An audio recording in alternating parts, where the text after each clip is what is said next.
Welcome to Conversations with Barbara. I'm Barbara Kanellopoulos, and my conversation today is with Daniel Gessen. Dan is hoping to be elected to represent Falmouth at the Barnstable Assembly of Delegates. That election is coming up in November, and Falmouth voters will have a chance to choose their delegates. Well, thank you for joining me, Dan. Yeah, thank you very, very much for having me here. It's a pleasure, and I look forward to talking. Yes. You know, I think that county government tends to be not center stage in most people's lives in Falmouth. So I think the whole notion of being a delegate to the Barnstable Assembly might be not too familiar. So let's start by talking about what the Barnstable Assembly of Delegates is, and then why you would like to represent Falmouth. Yeah, of course. So you're absolutely right. Very few people know what the Barnstable County Assembly of Delegates do, much less as well what Barnstable County government does itself. We're the only county government in the state, and one of the very few county governments still around in New England. Counties are just really not an influential or important thing when it comes to the way we're structured here in New England. Some other states, they're completely based on counties, but here in Massachusetts, it's town governments that usually take the lead on local government, and county governments across the state have been dissolved over the last 2 decades. However, obviously, when it comes to Cape Cod, there's a big difference between Barnstable County and the relationships any other county have. Out here in Western Mass, where I go to school, you can cross county lines without even noticing. However, Cape Cod, Barnstable County, you actually enter Cape Cod, and it's a different identity and it's a different sense of unity on that scale, but as well. There's a fact that the towns on the Cape have a tremendous effect on each other when it comes to climate policy, when it comes to wastewater policy, and they also just can really productively work together on everything from dredging to the DPW coordination and to first responder programs. So that's the job of Barnstable County government. It's honestly a large array of small and big projects that are coordinated on a county level. They have their own Department of Health. They have an environmental services department. They have a program there that, for instance, deals with flood insurance. So anything that can be done more effectively on a county level is organized through Barnstable County government. And the Assembly is there to represent the towns and in large part to be a voice in policy decisions and financial decisions when it comes to county government. Yeah, so the Assembly is the legislature and it's supposed to be sort of a check and balance on the executive of the commissioners. That's very interesting. And of course that the county is able to get the funding that for some of these projects that towns couldn't do on their own. So it's interesting that of your role, you hope to be a delegate. That's nonpartisan. And yet the commissioners themselves are either Republican or Democrat. That may just be something that's not even important. No, I mean, I take a lot of pride in this position being nonpartisan. I think it really speaks to the fact that, you're not there to represent a political party. You're there to represent your town, and you're doing it in order to make, our region better. You're there to benefit our region, not benefit a political party. I think when it comes to politics nowadays, everything from the debate last night to politics generally, it's really divisive and distracting. Yes. And right, Daniel, you have said that in your view, local government is the lost bastion of politics. And after last night's debate, I really do agree with you. It's that. And I like what you have said also in your writings that. When local government, really, our arguments are with our neighbors. So there's always that willingness to find common ground. And so, but tell us why you would like to be a delegate. What can you bring to the role? Absolutely. So I've always been interested in government.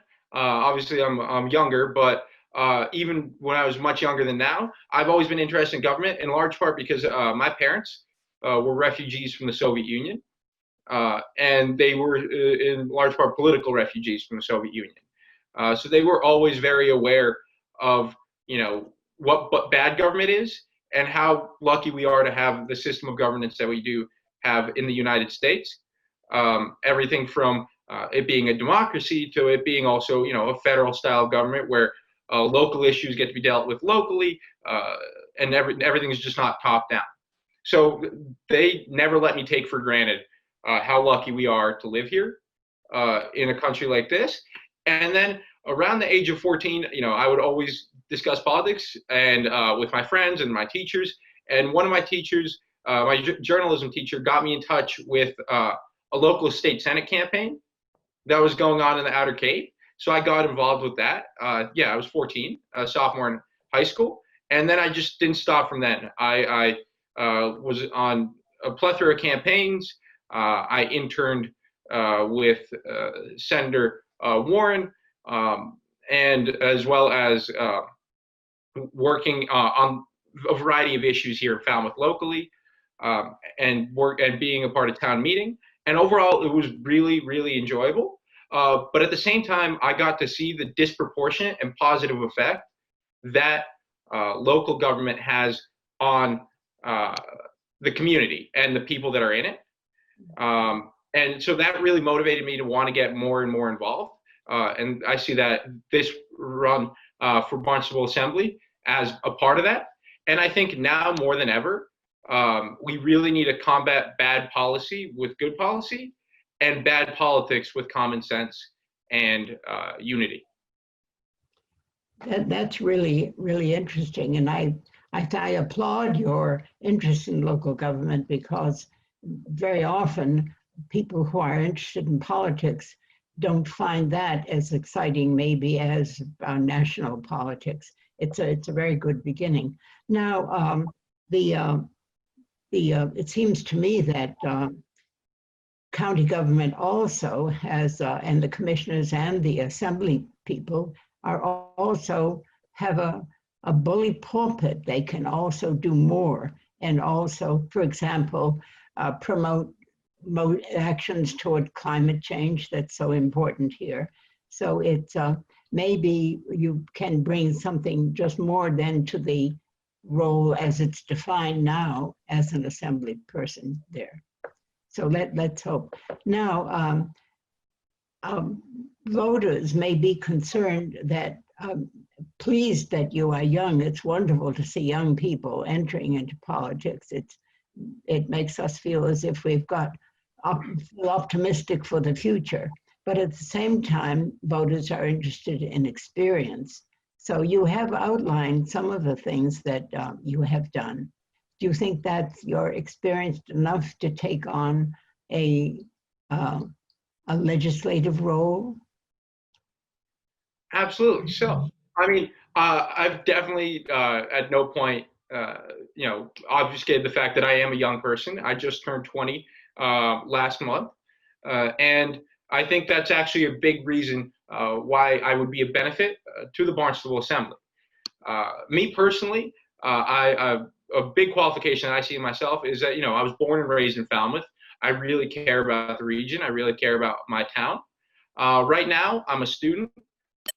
I'm a political science student at the University of Massachusetts Amherst, where I'm a cadet and student force firefighter here, working full-time during the school year.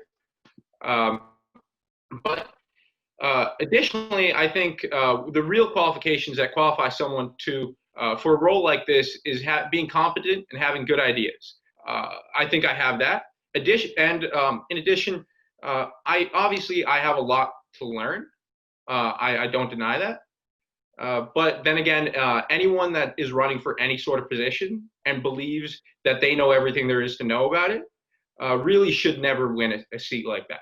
I think a large part of being an elected official, especially representative in a legislative body, is knowing that you don't know everything. You're there because you are good at representing the people you seek to represent, not because you know everything. So your goal has to be to listen, and it has to be to make good decisions when the time comes to the specific decisions. And I believe I have that. And lastly, I think a lot of issues in the Cape are intertwined. You can't bring up climate change without thinking of the industry here on the Cape, without then thinking of the job opportunities and the youth. And I think one of the most intertwined issues with everything is just the job opportunities and general opportunities for young people in our region. And I think very few people in local government would be able to speak to it as well as I could. And it seems to me, too, that you have been involved in Falmouth in other causes as well, important causes.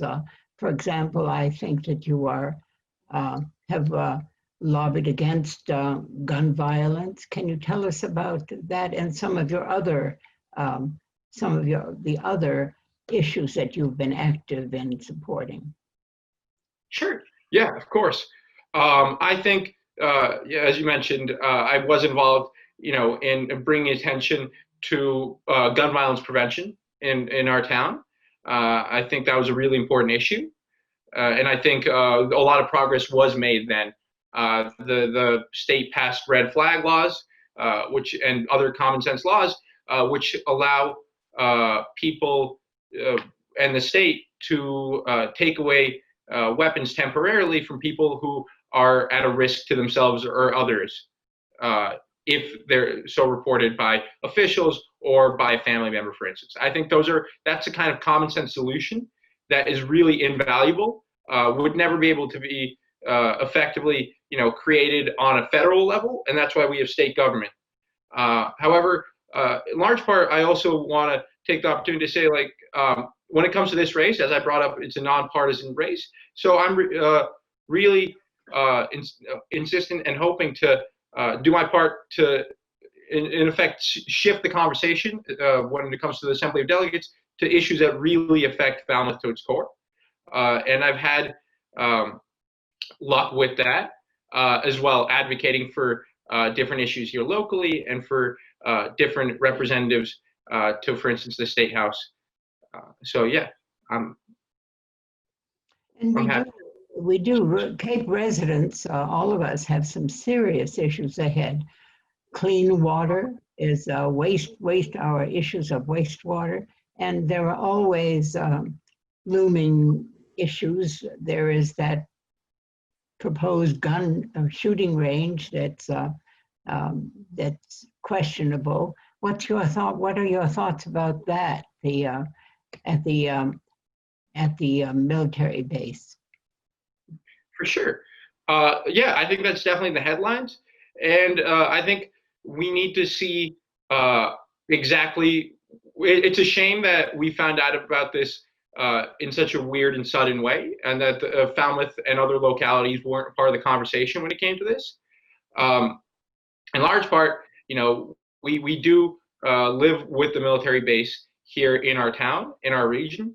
And it comes with benefits, financial and economic benefits to our towns, which can't be denied.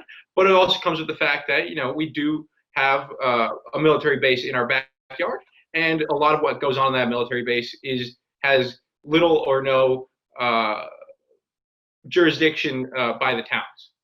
Sure. So I think the most effective thing that we could be doing right now is working with the officials on the base, working on the proposed gun range, in order to get concrete facts about the plans, in order to have answers due to concerns of wastewater contamination, of noise, just of general safety, etc.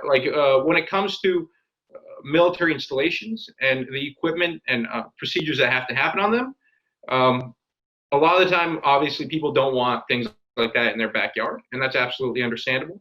But at the same time, military preparedness is vital for our country. So I think the most effective thing that could be happening is to make sure that a lot of questions don't go unanswered, and that when the time comes to advocate for or against it, and when the time comes for the towns to take a stance on it, that that we have answers to all the questions that we have. I think that's the most effective thing our local officials can be doing. Yes, so that even in local government, the difficulty is that trying to settle conflicts between two things that are good, not just one bad thing and one good thing, and weighing those and finding some kind of solution so that we can both have military preparedness and a clean environment. So that it takes a lot of thinking and problem solving, which reminds me again of what you've said about town government as the last bastion of reason, where one uses one reason to figure things out. It seems to me that from what I've read from your website, that you have a kind of, I won't say idealistic view of politics, but a healthy view. You don't see politicians as stereotypically power hungry and without good intentions, and that's good. Can you talk about your sense of what the political life should be? Yeah, I mean, to be really frank, like, you're gonna have jerks no matter what in society, and in life in our towns. We all know people, that are the most savory people, but that doesn't mean that we have to be electing people to office, right? A large people like that to office. A large part that people often gloss over is the fact that obviously everyone likes to rat on politicians, but politicians are a reflection of the people that elect them. So I think if people can be distracted by really hot button but irrelevant issues to themselves, right? Like, there's certain issues that really matter to Falmouth, to Cape Cod, and those issues should be on the forefront of our discourse. And if people were focused on those issues, they would be able to elect competent officials that could solve many problems that we're facing right now. On the other hand, if people allow themselves to be distracted by hot button debates and topics that have little or no power to be changed on a town or county level, that's when you're going to get. That's when you're going to elect individuals who are subpar and who don't have the best interests of our region in mind. And I think that's a really, really valuable thing about, for instance, a show like yours, but just in general, the idea of informing the public. I think the more focus we bring to issues that matter to us locally, the better representation we're going to have at all levels of government, and the better results we're going to have. Yes, you have written that, which is, I find really interesting, that the hot button, the person who, the politician or the person who wants to be elected, who likes creating havoc and kind of creating dissension, that's not accidental. That sometimes that's part of the plan. Which is kind of surprising to me, that it isn't the byproduct of political life. It is an intentional thing. I think you said that very often the lower the rating, the better chance of being elected. Let's speak to that for a bit, because I think that's so much what we're seeing at the national level. Yeah, of course. I think for the longest time, our countries, and most democracies have seen that the best way to get elected is by proposing good ideas and good policy. However, at the same time, when you have an electoral system that's really driven so much by special interests, it's really hard to run on good policy when your special interests are not in support of that policy, right? So you have to find another way to run. So the new vogue way that politicians run for office is through two things: A, gerrymandering, and B, just vile cynicism of the other side, right? If your campaign platform is elect me so that that guy doesn't win, um, you have the best chance of winning right now in our political system. And sadly, that is proven really effective when it comes to politics and elections. But when it comes to governance, we see the result of it. That's why Congress has, I think, right now a 9% approval rating. They keep getting reelected, and it's really, really sad. So I think when it comes to local government, we just have to make sure that we don't allow those kind of political discourse to enter into the way we govern ourselves on a town level. So that will, we need to bring that forward, that we need to change the political climate then and political discourse, perhaps through education, perhaps having students in high school more engaged in civil projects, so that they students have a chance to actually work out some projects to find out how the best way is to convince others that they should come along with a good idea. So it seems to me that you have had some of that experience at Falmouth High School. Yeah, absolutely. I think that's where I first got involved in anything, was as a sophomore in high school. I think a lot of young people, especially this year, everyone who was in my grade, and the grade directly below me and the grade directly above me, this is going to be the first year and the first time in their life that they're going to be able to vote in a presidential election. I personally have never voted in a presidential election myself. And I think that it's going to be very influential on our generation. And I think a lot of young people are really excited to be a part of it. Sadly, oftentimes, many people don't know how to get involved, like where to channel their energy and their excitement. And I think a large part of our local governance and our local officials should be finding ways for our young people to get involved. If you give high schoolers and young professionals an opportunity to have a say in their local government, trust me, they're going to want to get involved. There is no reason why people my age shouldn't be regularly sitting on everything from the planning board in Falmouth to the zoning board, and people, like, they have ideas, they have competence, they have energy. Let's make that happen. Yes, I find that wonderful. That's an exciting idea. And then perhaps we need also schools to not to have civics courses that are not textbook civics, but real civic engagement. I would seem to me that would be a good idea. Let's hope that this is the kind of thing that will happen.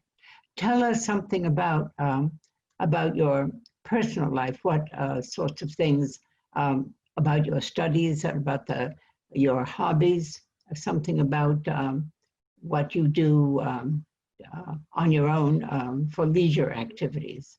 Of course. So I'm a pretty involved person here at my university, and outside of it as well. Obviously, this year is a weird year. Everything's remote at UMass, at least, and everything is remote in life almost completely. But myself, when things are normal, I'm a cadet here at UMass in the ROTC program, which provides me also, in addition, my scholarship to go to school. At the same time, I'm also a student force firefighter, which is the first time I ever heard about this program was when I went to UMass. I don't know if there's a similar one anywhere else out there, but out here we as students, actually run our own engine company. We work on shifts. We get trained as volunteer firefighters to that level, and we run our own shifts. And we have a whole chain of command up to deputy chief, who's also a student. And it's one of the most enjoyable things I do. And over the summer, while we were all quarantining, and when the semester ended early, that's what I focused a lot on, is getting my pump operator certification, which means I would get to actually drive and operate the engine. So that's one of my favorite things to do in my free time. But yeah, otherwise, I like to read and be involved in local governance, and just make sure that I talk so much about being an informed voter.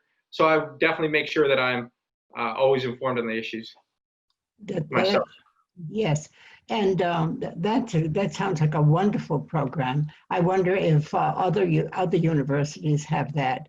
Is it something that was available when you arrived at school, or something that just began this year?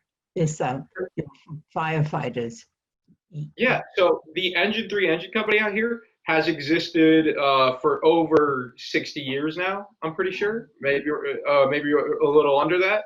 And it's very rich with tradition out here. It's a big out there. It's a big thing that people take pride in, and I definitely do. So you made a good choice in going to UMass. Definitely, absolutely. It's not something I thought I'd get involved in college or ever, but I very much enjoy it. Getting back to Cape Cod and the Assembly of Delegates, what are some of the other issues besides that you see that are critical issues for Cape Cod, and maybe one of the reasons why we are one of the few county governments, perhaps because of our fragile environment? But what do you see in addition to wastewater and climate change as, I know one of the issues that the commissioners are going to talk about is affordable housing. And yet being a young person, you may be concerned about the fact that it's difficult to keep young persons on the Cape. Yep. Yes, I've spoken to that issue many times. I think the plight of young people on Cape Cod is one of the main issues that we have to deal with, but B, also speaks to many other systematic issues in our region. I think that, for instance, as you said, why are young people leaving our region? One of them is affordable housing, a lack of year-round job opportunities, year-round industry. We've always kind of taken for granted area for young people on Cape Cod. However, many people would be shocked to know that over the last 20 years, since the 2000 census at least, over the age of 65 in our region has risen by over 60%. That there is a massive shift happening in our region, so it's not politics or life as usual on Cape Cod when it comes to young people leaving. It's really showing that there's many systemic issues that need to be dealt with locally and regionally. That goes, again, affordable housing. We need to talk about year-round job opportunities. And I think Barnstable County government is a very creative, or has the potential to be a very creative branch. There's no outline of what the county needs to do. But we're the only county government in Massachusetts, and that gives us a lot of leeway and creativity to what our job is. And I think attracting industries, anything from green energy industries to general industries, would be a massive boon to our local economy. It would bring hundreds of jobs in if you had like an industry such as Hui. It just shows us how it's the largest employer in Falmouth, and it also, of course, brings with it more opportunities for first responders, with more people, more childcare workers, more teachers. So year-round industries should be on the forefront of the county's interests. But also, on a different note, the plight of young people also speaks to a lack of opportunity, which also speaks to the opioid epidemic in our region. That's a really popular thing for politicians to bring up on the campaign trail, is the opioid epidemic. I don't think a single race has been run where a candidate that won hadn't brought the opioid epidemic up in their campaign. Yes. However, I would really like to see that proportionally shift to actual results on the issue. We, of course, get into heated debates with needle exchanges and such, but which are controversial, and rehabilitation centers, which I think are important, but again, they lead to debate. But at the same time, I think we could be investing in much more core solutions to the issue that would be a lot less controversial. I think looking at it as just something that happens and we need a cure is a misguided philosophy. I think that we need to be looking at comprehensive solutions, which look not only how to cure the opioid epidemic, but how to prevent it by investing in our young people, investing in education, investing in programs like affordable housing and job opportunities in our region. I don't think you can deny, or anybody can deny, that that would help the issue, and I don't think that would be controversial whatsoever. That makes good sense. Getting to the core solutions that are causing the epidemics of drugs, rather than trying to simply talk about encouraging people not to use drugs. We need to encourage government to provide employment so that people are actively engaged in work and in having a full life on the Cape. Now, one of the things that every so often, the idea of abolishing county government comes up, and I think we have a candidate running for commissioner who very, very vehemently opposes the whole idea of county government. And how can we argue against that? The view is that there is 15 so many millions of dollars that are costing us to have county government, and but we need to have a persuasive argument to support county government. And can you weigh in on that? Absolutely. I think many people don't know the fact that what county government provides. If I can say so myself, I think for every dollar that comes, for every tax dollar or revenue dollar that comes into county government from the Cape, you get more out of it than almost any other form of government regionally, at least here. I think that's in large part because, honestly, county government does not run on a large budget. That's why I've described it before as a really creative institution.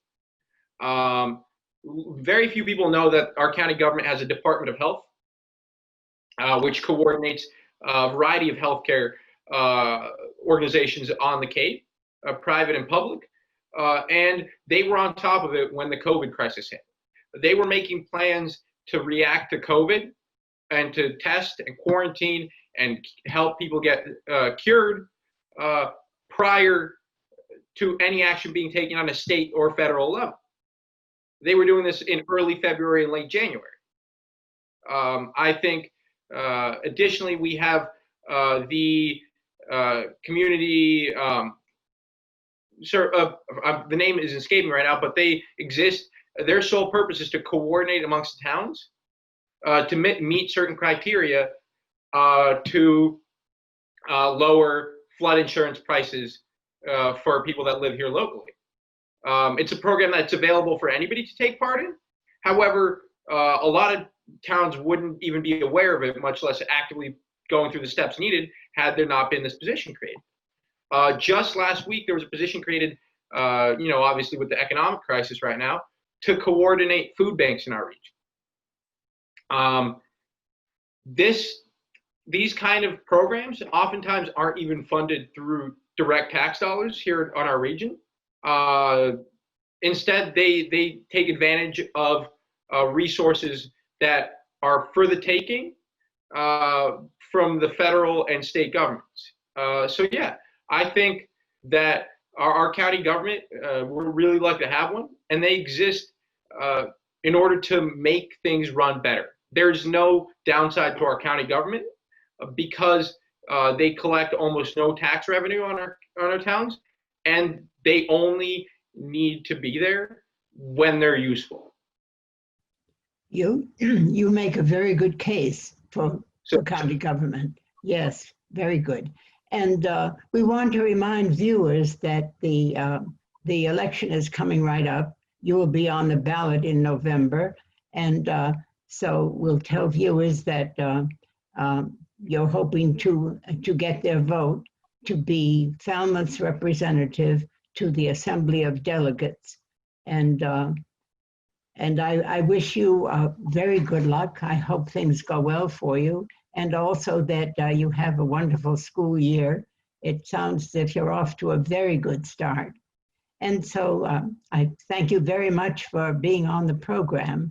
And we do want to encourage everyone to vote, however they vote, either in person or by mail. It's going to be very important. This is a crucial election, and I don't know if you want to add your thoughts to that about this election. Absolutely, I think this election on almost every level is going to be one of the most influential in a while, definitely of my lifetime. And at the same time, I think it's really, regardless of who you're voting for, it's invaluable to take advantage of even the way voting has become easier this year. Most of the viewers, I'm sure, are going to get their ballots in the mail, which I think is a tremendous thing. I think it should be permanent. I see no reason why it shouldn't be. And so I think there is really no excuse not to vote this year. And I would absolutely encourage everyone, regardless of who you're voting for, to make sure that you do vote. You can still request a ballot up until October 26th. So if you have not done so, you can do it online through the Secretary of State's website, or you can do it by mail. You can drop off a note requesting a ballot with your signature and your home address to the town hall, as far as I know. But make sure you get your ballot, make sure you vote, and do stay safe doing it. Well, thank you very much, Dan, and I wish you the best of luck in your endeavors. And viewers, thank you for viewing. We'll see you next time on Conversations with Barbara.